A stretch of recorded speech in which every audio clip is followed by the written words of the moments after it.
The story opens at Nexus Station, a massive trading hub floating in neutral space where dozens of alien species conduct business. The station buzzes with activity as merchants, traders, and travelers from across the galaxy move through its corridors. Tom Rivers, a quiet human mechanic in his 30s, works in the lower maintenance levels. He wears simple coveralls stained with grease and carries a worn toolbox passed down from his father. Tom has been fixing everything from life support systems to exotic alien technology for 5 years, earning respect from the station's diverse crew through his skill and honest work ethic. That the trouble begins when Lord Vex, an arrogant reptilian, alien from the powerful Hegemony Empire, arrives with his luxury cruiser. Vex stands 8 feet tall with purple scales and golden eyes that seem to look down on everything around him. His species, the Corvani, consider themselves the most advanced race in the galaxy and view humans as primitive newcomers.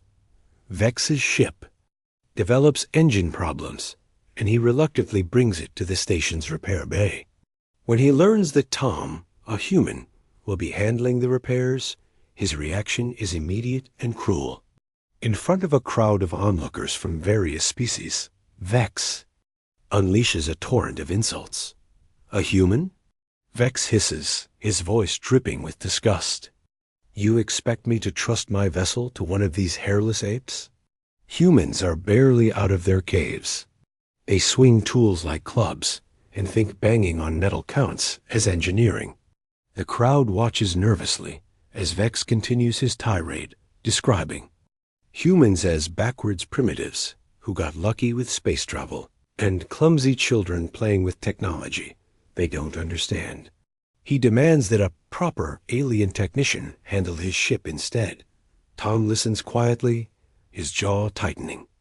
With each insult, other humans on the station have gathered, their faces showing a mix of anger and hurt. The alien onlookers seem uncomfortable, but none speak up against the powerful Corvani Lord. Station Commander Blake, a veteran human administrator, tries to intervene diplomatically. He explains that Tom is their best mechanic and has successfully repaired ships from every known species. But Vex waves him away dismissively. I don't care about your primitive testimonials, Vex snarls. My ship is worth more than this entire human-infested station. I won't have some knuckle-dragging monkey touching it with his crude tools. The final straw comes when Vex pulls out a small device and starts recording, clearly intending to broadcast his mockery across the galaxy's communication networks. Look at them, he says to his recording device. The humans actually think they belong among civilized species. It's almost amusing how they pretend to understand real technology. Tom finally steps forward, his voice calm but firm. I understand you're concerned about your ship, Lord Vex, but I can fix whatever's wrong with it. Vex's laughter is harsh and mocking. You? Fix a Corvani vessel? Our technology is centuries beyond anything your species has ever seen. You probably think engines run on magic and prayers. The crowd has grown larger, with representatives from multiple species watching the confrontation. Some look sympathetic to Tom, while others seem curious to see how this will unfold. Tom reaches into his toolbox and pulls out what appears to be a simple wrench, nothing fancy, just well-maintained human engineering. Sometimes the best solutions are the simplest ones, he says quietly. This only makes Vex angrier. Primitive tools for a primitive mind. This is exactly what I'm talking about. While we Corvani were developing quantum mechanics and interdimensional physics, you humans were still hitting rocks with sticks. The insults continue as Vex describes human technology as barely functional scrap metal held together with wishful thinking. He mocks human engineering principles as crude guesswork and suggests that humans should stick to sweeping floors in serving real species. As Part 1 concludes, Tom sets down his tools and looks directly at Vex. Despite the verbal assault, His expression remains steady and confident. "Lord Vex," he says simply, "would you like me to show you what human engineering can really do?" The question hangs in the air as the crowd falls silent. Vex, still sneering but slightly puzzled by Tom's calm demeanor, gestures toward his ship with a dismissive wave. "By all means, little ape. Show me how spectacularly you can fail." Neither Vex nor the watching crowd realizes that they're about to witness something that will change their understanding of human capability forever.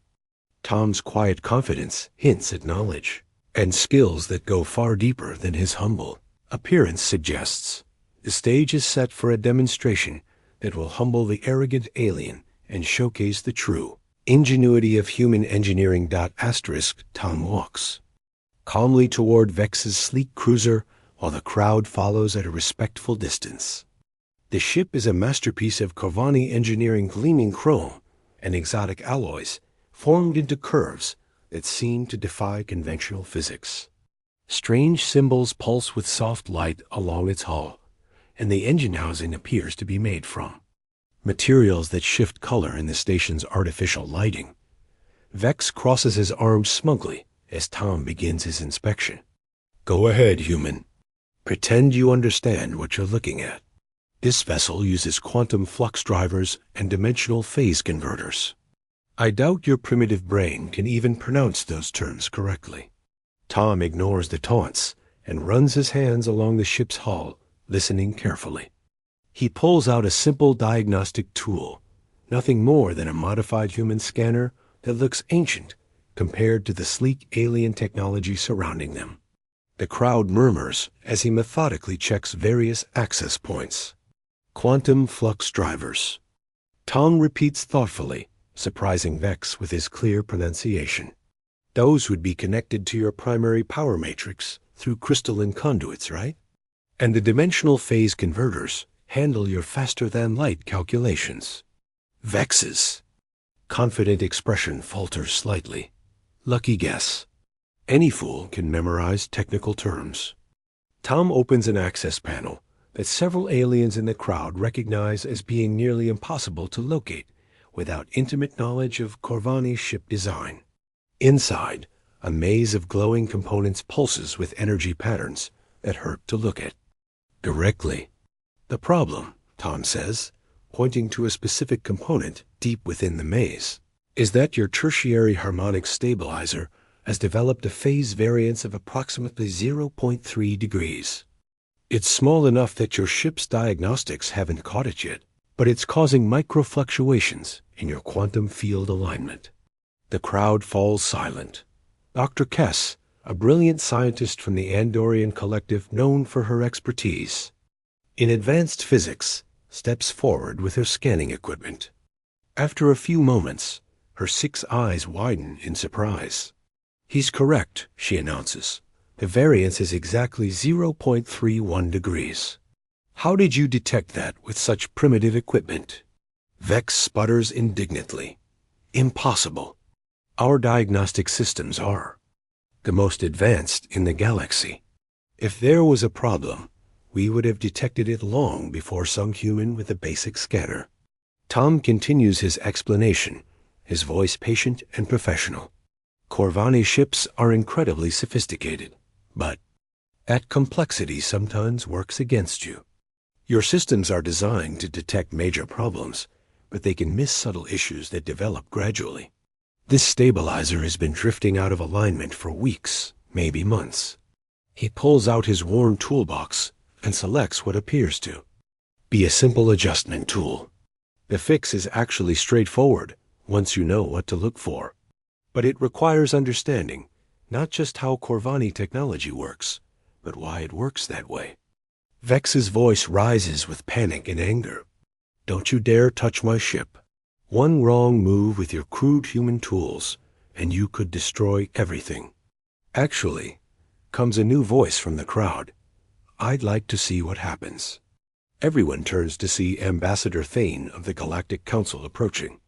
The tall, dignified alien commands immediate respect, and even Vex straightens his posture in deference.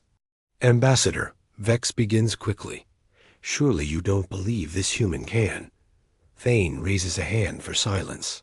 Lord Vex, your complaints about human incompetence have reached the council chambers. You filed 17 formal protests about human involvement in various galactic projects. Perhaps it's time we settled this matter definitively. The ambassador turns Tom with genuine curiosity. Mechanic Rivers, Lord Vex claims that humans lack the sophistication to work with advanced alien technology. He says your methods are primitive and dangerous. What do you say to that? Tom wipes his hands on a cloth, considering his words carefully. I'd say that sometimes the most advanced solution is knowing when to use simple tools precisely rather than complicated ones carelessly. More aliens have gathered now, including several high-ranking officials and renowned engineers from various species. The repair bay has become an impromptu arena where human capability is about to be tested before the galaxy's watching eyes. Captain Nova of the Stellar Federation leans toward her aide. Get me a recording of this. The Council's Xenobiology Committee will want to review whatever happens here.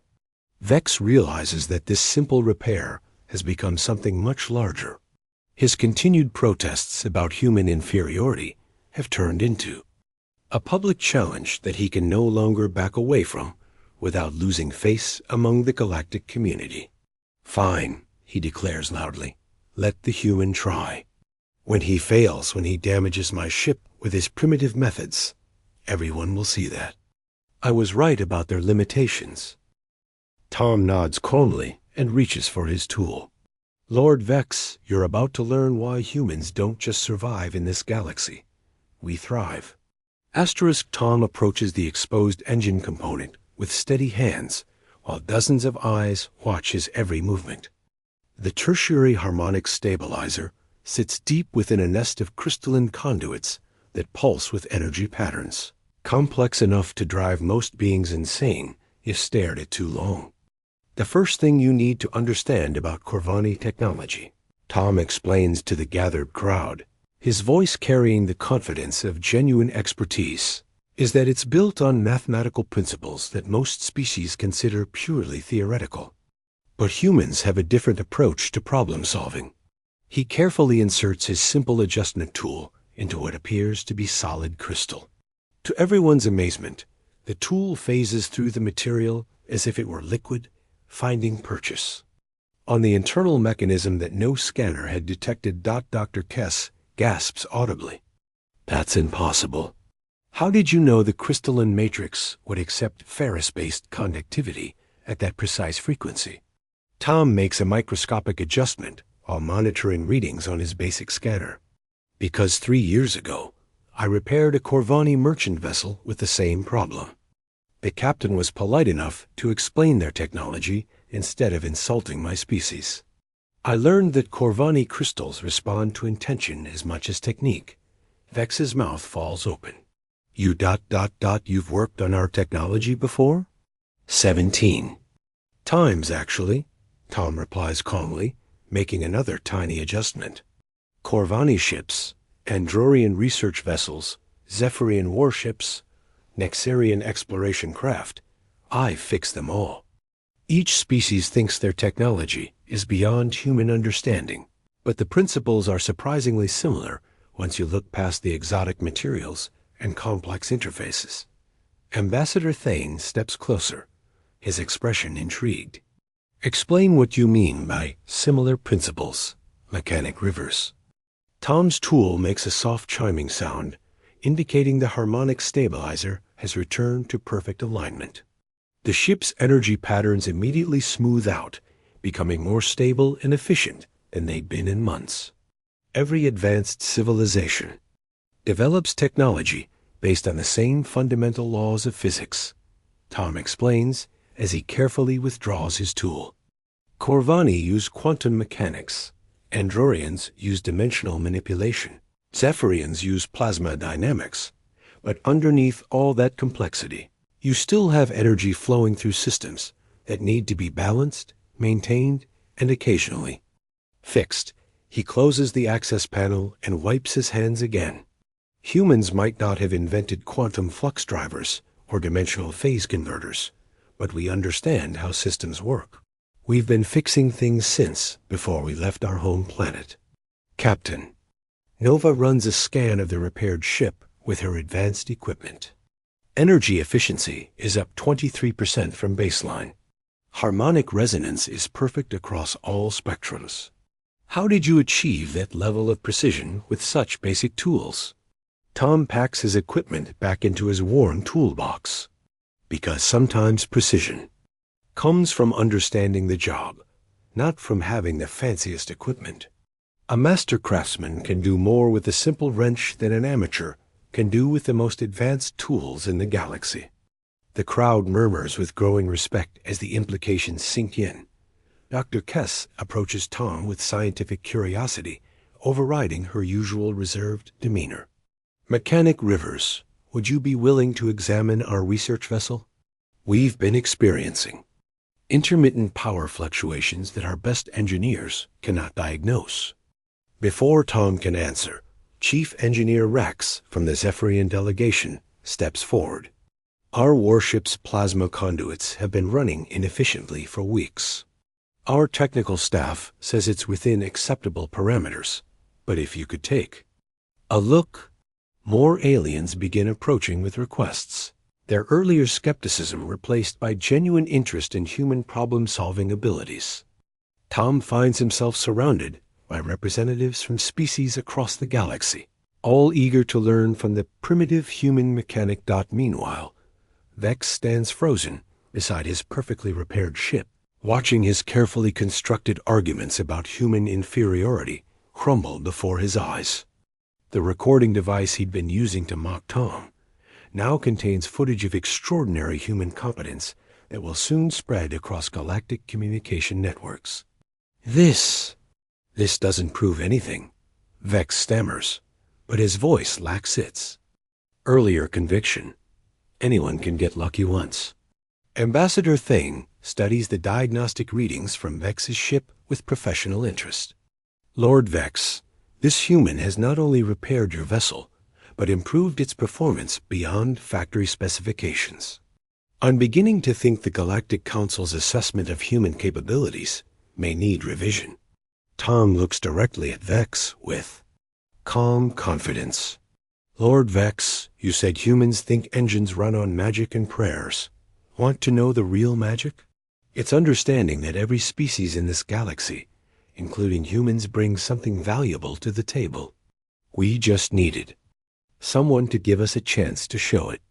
The seeds of a major shift in galactic perception have been planted, and Vex realizes he may have made a very costly mistake. Asterisk word of Tom's remarkable repair spreads through Nexus Station like wildfire. Within hours, engineers and technicians from across the galaxy are requesting consultations with the primitive human who solved problems their advanced systems couldn't even detect.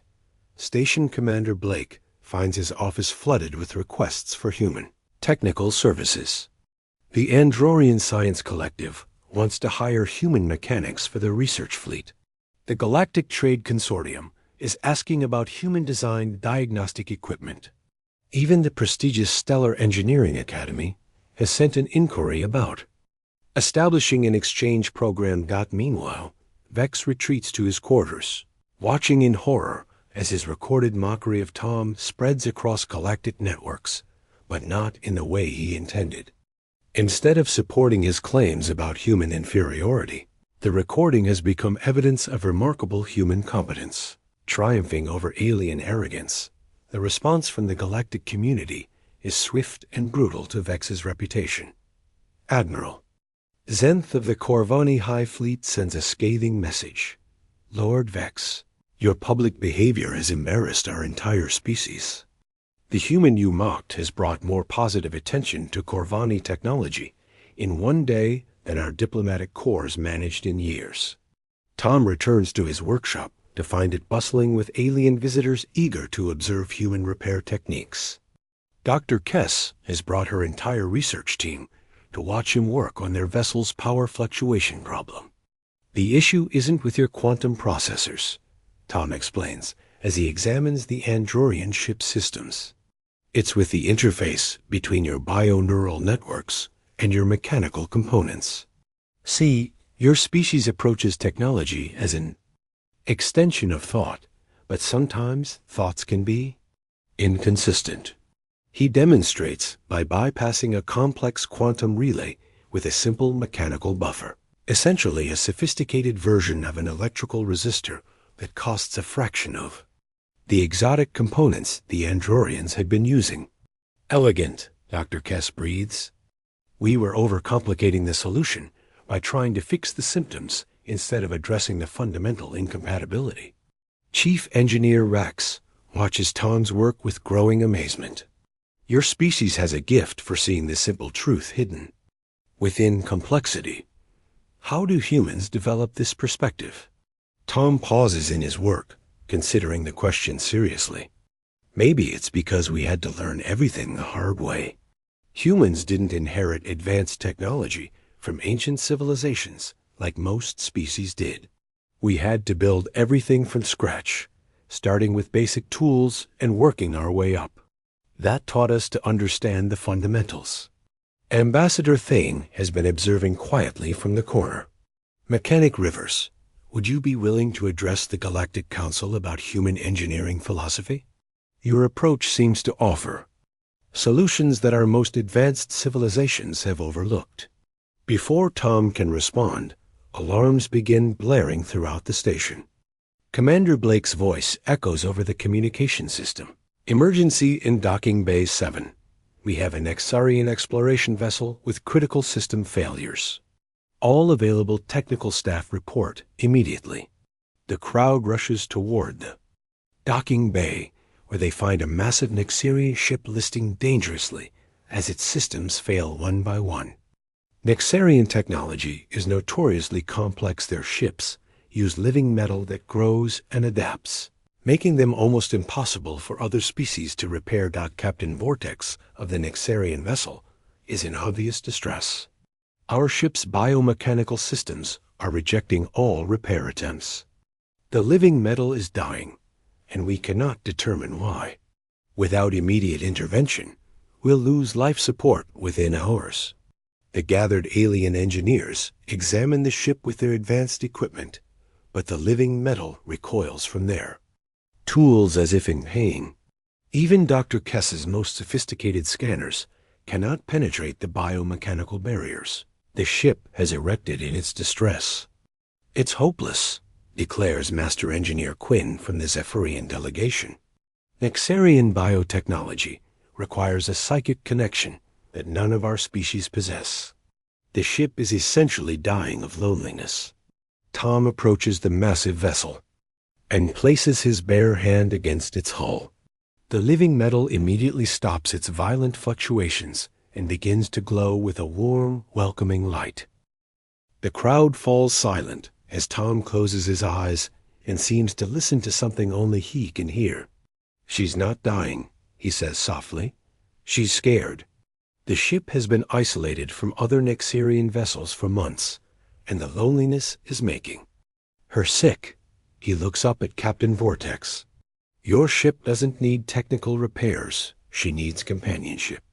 But until you can reach other Nexarian vessels, maybe I can help her feel less alone. Tom begins working with a gentleness that surprises everyone present, treating the ship not as a machine to be fixed, but as a living being to be comforted. The living metal responds by growing toward his touch, its color shifting from sickly gray to healthy silver.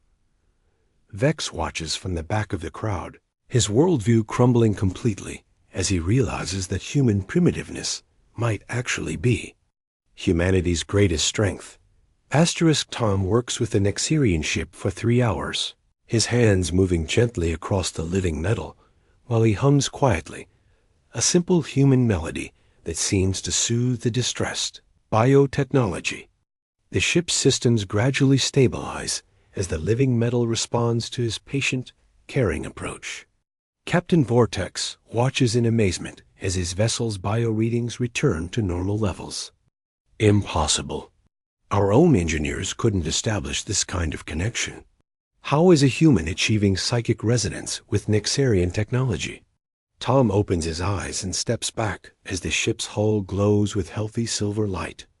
I don't think. It's psychic resonance.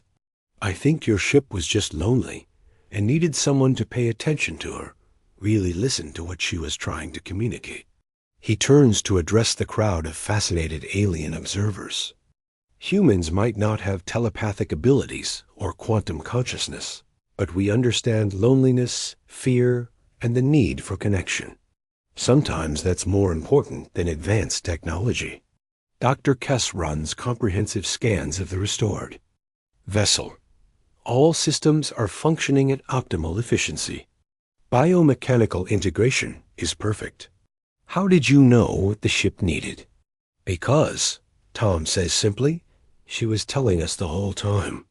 The irregular fluctuations, the way she recoiled from scanning equipment, the defensive barriers, those weren't random system failures. They were communication attempts from a scared, isolated intelligence. Ambassador Thane steps forward with obvious respect. Mechanic Rivers, you've demonstrated something remarkable today. You've shown that technological advancement isn't just about complex systems and exotic materials. It's about understanding the relationship between beings and their tools. The ambassador turns to address the entire gathering. The Galactic Council has spent centuries categorizing species by their technological capabilities, often dismissing those who don't fit our preconceived notions of advancement. Today, we've learned that wisdom and skill can take many forms. From the back of the crowd, Vex finally speaks up, his voice subdued and filled with shame. Mechanic Rivers, Tom, I owe you an apology. The crowd parts as Vex approaches, his earlier arrogance replaced by genuine humility. I was wrong about humans. I was wrong about you. My species prides itself on intellectual superiority, but today you've shown me that intelligence without wisdom is worthless. Tom extends his hand in the universal human gesture of friendship. No harm done, Lord Vex. We all have things to learn from each other. Vex stares at the offered hand for a moment before clasping it firmly. I spent so much time focusing on what humans lack that I couldn't see what you possess. You don't just fix machines, you understand them. You connect with them in ways our advanced sensors never could. Captain Nova has been recording the exchange for the Galactic Council archives. This interaction will be studied for generations. Lord Vex, your initial assessment of human capabilities has become a valuable lesson in the dangers of technological prejudice. Over the following days, the transformation of attitudes toward humanity spreads throughout the galactic community. Tom finds himself appointed as the first human technical liaison to the Galactic Council, tasked with establishing cooperative engineering programs between species. Commander Blake proudly announces that Nexus Station has been selected as the site for the new interspecies technical exchange, where beings from across the galaxy will come to learn from each other's approaches to problem solving. The Corvani High Command publicly apologizes for Vex's behavior and establishes a cultural exchange program designed to combat species prejudice within their military ranks. Vex himself requests assignment to the program as its first director. Dr. Kess collaborates with Tom to develop new diagnostic techniques that combine Androrian quantum analysis with human intuitive problem solving. Their joint research papers become required reading at engineering academies across the galaxy. As the story concludes, Tom stands in his workshop, now expanded and equipped with tools from dozens of different species, teaching a class of young engineers from various worlds. His students include Corvani, Androrians, Zephyrians, Exarians, and many others, all eager to learn the human approach to understanding technology through empathy and connection. Remember, Tom tells his diverse class, every tool has a story. Every machine has a purpose, and every problem has a solution if you're willing to listen carefully and think creatively. The most advanced civilizations in the galaxy All started with someone willing to try something new. Lord Vex, now a frequent visitor to the workshop, nods approvingly from the corner. He has become one of humanity's strongest advocates in the sea. Galactic Council, using his influence to ensure that no species is ever again dismissed for being primitive or different. The arrogant alien who once mocked human ingenuity has learned the most valuable lesson of all. True advancement comes not from superior technology, but from the wisdom to recognize and respect the unique gifts that every species brings to the galactic community. The end.